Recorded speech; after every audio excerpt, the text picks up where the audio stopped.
احسن خان صاحب گجر خان سے پوچھتے ہیں، مفتی صاحب میں گردوں کی بیماری میں مبتلا ہوں اور گردے کے اندر پتھری موجود ہے، کوئی وظیفہ بیان فرما دیں تاکہ اس پتھری سے میں نجات پا لوں۔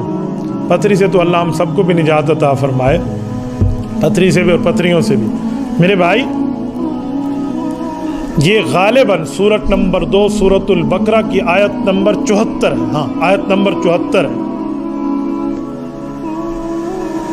وَإِنَّ مِنَ الْحِجَارَةِ لَمَا يَتَفَجَّرُ مِنْهُ الْأَنْهَارُ، یہ اس آیت کا ٹکڑا ہے۔ اگر آپ کا درد زیادہ ہے تو اس کے پڑھنے کی تعداد زیادہ ہو، اگر درد درمیانہ ہے تو پھر تعداد تھوڑی سی کم ہو، اور اگر درد تھوڑا سا ہے تو پھر تعداد کم ہے۔ جو بالکل چھوٹا لیول ہے وہ 333 ہے، اس سے بڑا وہ ہے 555، اور سب سے زیادہ آپ آپریشن کے قریب آئے ہوئے ہیں اور آپ کہتے ہیں پیشاب کے راستے سے نکل جائے تو پھر یہ وظیفہ آپ 1111 مرتبہ پڑھیں۔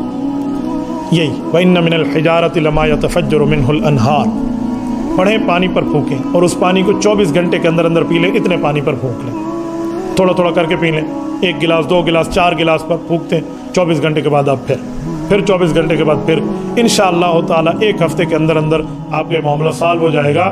اس معاملے میں تجربہ بھی ہے، مشاہدہ بھی ہے، اور رب کریم کی اس آیت میں اللہ تعالیٰ نے تاثیر بھی رکھی ہے، تو میں اللہ تعالیٰ سے پر امید ہوں کہ آپ کی بیماری کا انشاءاللہ شافی کا